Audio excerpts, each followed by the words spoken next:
ভয় থেকে মুক্তির উপায়। ভয় এবং উদ্বেগ একটি সাধারণ সমস্যা, যা জীবনের বিভিন্ন পরিস্থিতিতে আমাদের মানসিক শান্তি নষ্ট করতে পারে। তবে কিছু কৌশল অবলম্বন করলে আমরা এই ভয় বা উদ্বেগ কাটিয়ে উঠতে পারি। সর্বপ্রথম কাজ হলো ভয় বা উদ্বেগের কারণ চিহ্নিতকরণ করা। আপনি কী নিয়ে উদ্বিগ্ন? কোনো নির্দিষ্ট ঘটনা, পরিস্থিতি বা ভবিষ্যতের কথা চিন্তা করে আপনি ভয় পাচ্ছেন। এই চিহ্নিতকরণ আপনাকে বিষয়টি বিশ্লেষণ করতে সাহায্য করবে এবং আপনি সঠিক পদক্ষেপ নিতে পারবেন। অনেক সময় আমরা ভয়কে এমনভাবে দেখি যে সেটি মনে হয় যে অতিক্রম করা সম্ভব নয়, কিন্তু বাস্তবে আমাদের অধিকাংশ ভয় কখনো বাস্তবে ঘটেই না।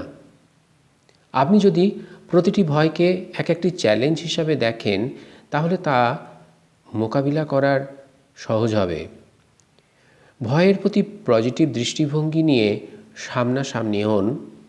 দেখবেন অধিকাংশ সময় যতটা জীবনে আপনি ভয় করেছিলেন, ঘটনাটা বাস্তবে ততটা ঘটলই না। যদি নিজের মধ্যে কোনো অস্বস্তির অনুভূতি থাকে, তাহলে শ্বাস প্রশ্বাস এই দ্রুত অস্বাভাবিক হয়ে যেতে পারে এবং সেটাও অনেক সময় উদ্বেগের কারণ হয়ে ওঠে। তখন গভীর শ্বাস নিয়ে ধীরে ধীরে আপনি শ্বাস ছাড়ুন। এটি আপনার মনকে শান্ত করবে, আপনাকে উদ্বেগ কমাবে। আপনি যদি নিজের শক্তি এবং পূর্বে আপনার সাফল্যগুলির কথা চিন্তা করেন, তাহলে আপনার মনে আত্মবিশ্বাস বৃদ্ধি পাবে। নিজের সক্ষমতা সম্পর্কে জানুন, মনন করুন এবং মনে রাখুন যে আপনি যে কোনো পরিস্থিতি পূর্বে মোকাবিলা করেছেন, আগামী দিনেও করতে পারবেন।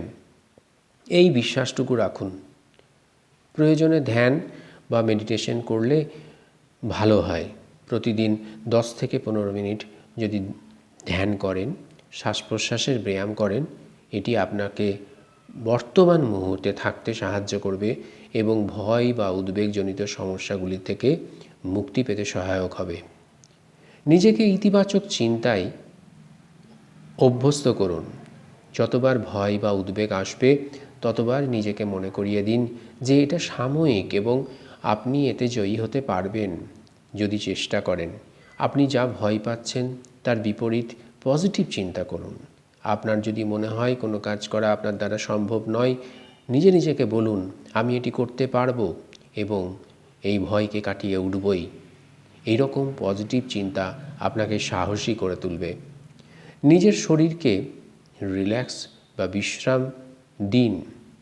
শরীরকে যত আপনি রিল্যাক্স বা বিশ্রাম দেবেন, আপনার শরীর তত চাপ মুক্ত অনুভব করবে, আপনার পেশিগুলি শিথিল হবে এবং বিভিন্ন স্ট্রেচিং ব্যায়াম বা যোগ ব্যায়াম করে আমাদের শরীরে কিছু হ্যাপি হরমোন ক্ষরণ হয়, যার দ্বারা নিজেদেরকে একটু ভালো অনুভূত হয়। ধীরে ধীরে নিজের ভয় মোকাবিলা করায় উদ্যোগী হন। যদি আপনি কোনো নির্দিষ্ট পরিস্থিতি বা বিষয় নিয়ে ভয় পেয়ে থাকেন, তবে তা ধীরে ধীরে মোকাবিলা করার জন্য একটু চিন্তা করুন, একটু চেষ্টা করুন, আপনি সফল হবেনই। সেই ভয়গুলি বা যে কারণে হচ্ছে সেই কাজগুলি, সেই ভয়কে কাটানোর জন্য যে কাজগুলি করা উচিত, সেই কাজগুলি ছোট ছোট অংশে ভাগ করে নিন এবং একটার পর একটা আপনি করতে থাকুন।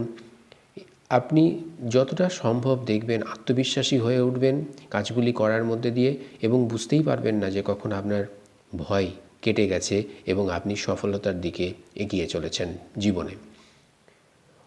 শরীরচর্চা বা শারীরিক ব্যায়াম, যেমন হাঁটা, দৌড়ানো, যোগ ব্যায়াম আপনার মনের চাপ কমাতে এবং এই অ্যাংজাইটি কমাতে ভীষণ সহায়ক হয়। এটি আপনার শরীরের শক্তি এবং আত্মবিশ্বাস বৃদ্ধি করতেও সাহায্য করে থাকে। প্রয়োজন হলে কোনো এক্সপার্টের সাহায্য নিন। যদি আপনার উদ্বেগ অত্যন্ত বেশি হয় বা দীর্ঘ সময় ধরে চলে, তবে একজন থেরাপিস্ট বা কাউন্সিলরের সাহায্য নেওয়া আবশ্যক। পেশাদারের সাহায্যে আপনার মানসিক স্বাস্থ্যকে আরও শক্তিশালী করে তুলতে পারবেন এবং আপনার অ্যাংজাইটিও কমে যাবে। নিজেকে নিজের জন্য কিছুটা সময় দিন। উদ্বেগের কারণে অতিরিক্ত চাপ অনুভব করেন, তাহলে নিজেকে একটু বিশ্রাম দিন। কিছু সময়ের জন্য নিজের সঙ্গে থাকুন, নিজের পছন্দের কাজ করুন। এটি আপনার মনকে শান্ত রাখবে, উদ্বেগ কমাবে। আনন্দে থাকাটাও অভ্যাস করতে হয়। জীবনে ছোট ছোট আনন্দের মুহূর্ত তৈরি করুন। আপনি আপনার প্রিয় বই পড়তে পারেন, প্রিয় গান শুনতে পারেন, প্রিয় মানুষের সাথে একটু কথা বলতে পারেন ফোনে। যে কোনো বিষয়ে যা আপনাকে আনন্দিত করে সেটি করুন। আনন্দ এবং হাসি আপনার মনকে উদ্বেগ মুক্ত রাখে। ভয় এবং উদ্বেগকে নিয়ন্ত্রণ করা সম্ভব। ধীরে ধীরে এই পদক্ষেপগুলি আপনার জীবনে প্রয়োগ করলে আপনি ভয় এবং উদ্বেগ থেকে মুক্তি পাবেন এবং মানসিক শান্তি ফিরে পাবেন। ধন্যবাদ।